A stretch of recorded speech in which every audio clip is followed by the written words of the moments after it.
আপনারা এমন একজন মানুষের দীর্ঘায়ু কামনা, যিনি আমাদেরকে গহীন অন্ধকারের মধ্যে পথ দেখিয়েছেন, আলোর পথ দেখিয়েছেন, যিনি সংকটের সেটা আমাদেরকে শিখিয়েছেন কিভাবে বাক সংযমী হয়ে কথা বলতে হয়, শিখিয়েছেন কি করে একটি ঝঞ্ঝা বিক্ষুব্ধ সময়ের মধ্যেও নিজেদের মধ্যে ঐক্য রেখে এগিয়ে যেতে হয়। সেই নেত্রী আমরা আজকে সুস্বাস্থ্য কামনা করব, আজকে তার দীর্ঘায়ু কামনা করব।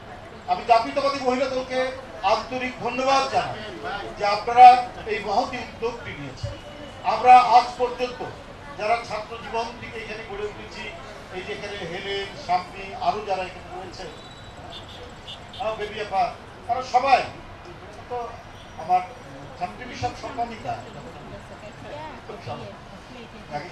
একই ছাত্র দলের কমিটির আমরা একসাথে ছিলাম। আমাদের যে বেড়ে ওঠা, এই বেড়ে ওঠায় আমাদেরকে যে নতুন প্রেরণা দিয়েছেন তিনি দেশনেত্রী বেগম খালেদা। কত রোগ শোক সংকটের মধ্যে তিনি এই দলকে ছেড়ে, এই দেশকে ছেড়ে, এই মৃত্তিকাকে ছেড়ে তিনি যাননি। তিনি কখনোই পশ্চাৎপদ হন। এই যে কত বড় একটি আমাদের অহংকার, তার মতো নেতৃত্ব আমাদের পাওয়া। এই আপনার মোবাইল বন্ধ করেন তো প্লিজ, দেখি মোবাইল বন্ধ করেন।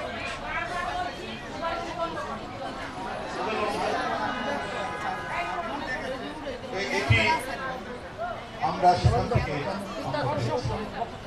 অথচ অত্যন্ত কৃত্রিম ভাবে আর্টিফিশিয়াল সরকার তাকে অসুস্থ করেছে। আমি যে কথাটি এখানে বলতে শুরু করেছি যে এটা তার স্বাভাবিক অসুস্থতা নয়। একজন মহিলা পায়ে হেঁটে জেলখানার ভিতরে ঢুকলেন একটি অন্যায় অসত্য মিথ্যা মামলায় সাজা দিয়ে তাকে এখানে করা হলো, জেলে নিয়ে যাওয়া হলো। তারপরে ক্রমান্বয়ে নানাভাবেই তাকে অসুস্থ করছে। রাষ্ট্র যখন তার পরায়ত্ত থাকে এবং সেই রাষ্ট্র যখন একজন ভিন্ন প্রতিশোধ পরায়ণ, স্বৈরাচারী, আক্রমণাত্মক, হিংসা পরায়ণ এবং একজন শাসকের হাতে, সেই রাষ্ট্র যে কোনো মানুষকে যে কোনো ভাবেই তাকে পর্যদস্ত করত, তাকে নানাভাবেই হয়রান করত। আমরা সেটাই দেখেছি। হেঁটে যাওয়া সুস্থ একজন মানুষ ক্রমান্বয়ে তার যেন জীবনী শক্তি দুর্বল। এর পেছনে সম্পূর্ণ ষড়যন্ত্রের হাত রয়েছে সেই প্রতিশোধ পরায়ণ, সেই আক্রমণাত্মক নারী শেখ হাসিনা। বন্ধুরা আমার, অথচ এই রোগ শোক নিয়েও আজও তিনি যেভাবে, আমরা যখন দেখা করতে চাই, আমরা যখন এখনো কিছুটা হলেও কথা বলতে চাই, কথা বলি, তখন তার যে অটুট মনোবল আমাদেরকে যেভাবে উদ্বুদ্ধ করে, আমাদেরকে যেভাবে সাহসী করে তোলে, আমাদেরকে যেভাবে সামনের যে কোনো প্রতিকূলতাকে মোকাবেলা করার অঙ্গীকার জাগায়, সেটা ভাষায় বর্ণনা। তিনি আমাদের গণতন্ত্রের প্রতীক, আমাদের গণতন্ত্রের মা দেশনেত্রী বেগম খালেদা। আমরা আল্লাহর কাছে তাই মনোভাবকে তার সুস্থতা কামনা করছি। স্বামী হারিয়েছেন, বাড়ি হারিয়েছেন, সকল কিছু হারিয়েছেন, চোখের সামনে সন্তানদের নির্যাতন দেখেছে। তারপরেও আমি আগেই বলেছি, বাংলাদেশের মানুষ, জনগণ, মাটি, পানি এই ছেড়ে তিনি জানেন।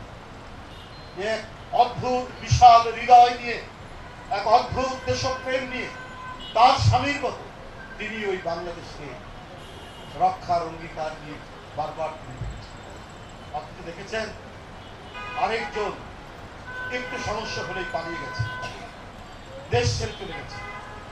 1/11-এর সময় সবার আগে লাভ দিয়ে তিনি চলে গেলেন তার ছেলের কাছে। তারপরে দেখলেন জনতার রুদ্র রোষে তাকে সব কিছু ছেড়ে এখান থেকে পালাতে, অথচ বেগম জিয়াকে তো পালাতে হয়নি। আজকেই দেখলাম অগ্রণী ব্যাংকের ভোল্টে 832 ভরি সোনা শেখ হাসিনার 2টি ভোল্টে। কত বড় চোর হতে পারে সে? ও পালাবে না কেন? ও তো যাবে যে চোর। দেশনেত্রী বেগম জিয়া তিনি তো পালাননি, তার দেশপ্রেমে আছে। তার ব্যাংকে 832 ভরি সোনা পাওয়া যায়নি। আজকে খবরের কাগজ শুনে দেখবেন 832 ভরি সোনা অগ্রণী ব্যাংকের 2 ভরি থেকে পাওয়া যাচ্ছে। শেখ হাসিনা অন্য কারণা কত বড় বড় কথা বলতে, আর তাদের মন্ত্রীরা বঙ্গবন্ধুর কন্যা দেশ ছেড়ে পালায় না। যে চৌর্যবৃত্তি যার মধ্যে, তারা তো সবসময় একটা কাপুরুষতা নিয়ে, একটা ভীরু মন নিয়ে তারা কাজ করে এবং সেটাই করেছে। আর যখন এই সমস্ত মানে ডাকাত, দস্যু, চোররা যখন ধাওয়া খায়, তখন কিন্তু সবকিছু ফেলেই পালাতে হয়। আমরা সবসময় দেখেছি কিছু নিয়ে গেছে আর কিছু ফেলে রেখে গেছে, ওটা নেওয়ার আর সুযোগ পায়নি। বন্ধুরা আমার, এই হচ্ছে একদিকে আমাদের কাছে, জাতির কাছে প্রেরণাদানকারী একজন নেত্রী, সমস্ত সহায় সম্বল বেঁচে থাকার জন্য যতটুকু, সবকিছু হারানোর পরেও দেশে টিকেছেন হিমালয় পর্বতের মতো এক বিশাল শক্তি নিয়ে, অটুট বড়বল নিয়ে। আরেকজন দেশের সম্পদ, মানুষের সম্পদ, জনগণের সম্পদ চুরি করে, পাচার করে, হরিলুট করে পালিয়ে গিয়ে এবং ওখান থেকে আবার মানে মৃদু স্বরে অডিও ভিডিও বার্তা পাঠান। তাহলে বুঝুন যে এদেশের মানুষ কোন দিকে থাকবে, যেটা সত্যের দিক, যেটা ন্যায়ের দিক, যেটা সংগ্রামের দিক, যেটা গণতন্ত্রের দিক, যেটা এই দেশের স্বাধীনতা সার্বভৌমত্ব রক্ষার দিক, সেই দিকেই জনগণ থাকে, সেই দিকেই আছে।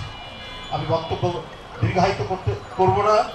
আমি শুধু অন্তর্বর্তী সরকার বিষয়ে এইটুকুই বলবো, এই হরিলুটের পর বাংলাদেশকে তার সমস্ত শক্তি দুর্বল করে শেখ হাসিনা চেয়েছিলেন কোন দেশের আজ্ঞাবাহী করার জন্য, কিন্তু এদেশের জনগণ এবং দেশনেত্রী বেগম খালেদা জিয়ার অটুট মনোবল এবং বিএনপির ভারপ্রাপ্ত চেয়ারম্যান তার নেতৃত্বের মধ্যে দিয়ে গোটা জাতিকে তিনি যেভাবে ঐক্যবদ্ধ করে রেখেছিলেন, সেখান থেকে শেখ হাসিনা কিছুই করতে পারেননি, অবশেষে তাকে পালাতে হয়েছে। কিন্তু ডক্টর মোহাম্মদ ইউনূস সাহেবের সরকার তাকে আজকে 15 মাস তিনি দেশ পরিচালনা করছেন। আজকে ওয়ার্ল্ড ব্যাংক কেন বলছে যে বাংলাদেশের 6 কোটি মানুষ তারা দারিদ্র্যের ঝুঁকির মধ্যে রয়েছে, 3 কোটি মানুষ দারিদ্র্য সীমানার নিচে চলে গেছে। কেন এটা হবে? ডক্টর মোহাম্মদ ইউনূস একজন গুণী মানুষ এবং তিনি একজন অর্থনীতিবিদও বটে। এটা মানুষ কাম্য করে, মানে এটা মানুষের কাম্য নয়, জনগণ এটা মনে করে না। কারণ যারা চুরি করেছে, হরিলুট করেছে, কিন্তু এই জাতিকে এখন নিজের পায়ে দাঁড় করানোর জন্য যে মন্ত্রণা, সেই মন্ত্রণা আপনাকে দিয়ে দেশ থেকে গড়ে তোলা উচিত। আজকে দেশে কেন বিনিয়োগ হচ্ছে না? আজকে মানুষ এখানে কেন বিদেশি এবং দেশি বিনিয়োগ হচ্ছে না, কলকারখানা হচ্ছে না, কর্মসংস্থান নাই। আর কর্মসংস্থান না হলে দারিদ্রতা দিনকে দিন বাড়বে। মানুষ কিন্তু এই ব্যর্থতাগুলোকে সহজে মেনে নেবে না। এই দায়িত্ব সরকারের, দারিদ্র থেকে বাঁচানো, ক্ষুধা থেকে বাঁচানো, অনাহার থেকে বাঁচানো।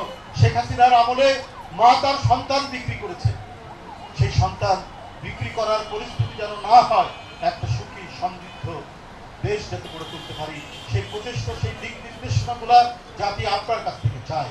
যাই হোক, আগামী নির্বাচন রমজানের আগে ফেব্রুয়ারি মাসে এটা যাতে অবাধ সুষ্ঠু নির্বাচন হয় এবং যেটা সরকারও অঙ্গীকার করেছেন, সেই অনুযায়ী অবাধ সুষ্ঠু নির্বাচনের মাধ্যমে জনগণের সরকার প্রতিষ্ঠার যে অধিকার জনগণের, সেটা যাতে নিশ্চিত হয়। কারণ 15.5 বছর শেখ হাসিনা জনগণের সরকার গঠন করার যে জনগণের যে ক্ষমতা, সেটা কেড়ে নিয়েছিল। সেই পরিস্থিতি থেকে উত্তরণ ঘটাবে অন্তর্বর্তী সরকার। তারা নিরপেক্ষ সরকারের দায়িত্ব পালন করছেন, সেই দায়িত্ব পালন করবেন। এই কথা বলে আমি আবারও দেশনেত্রী বেগম খালেদা জিয়া আজকে নানাভাবে তিনি অসুস্থ, দীর্ঘদিন ধরে তিনি অসুস্থ। আল্লাহ যেন তাকে সুস্থতা দান করে। এই জাতি, এদেশের মানুষ, এদেশের জনগণ তাকে নেতৃত্বের আসনে দেখতে চায় এবং তাকে সবাই ভালোবাসে, কোটি কোটি মানুষ ভালোবাসে।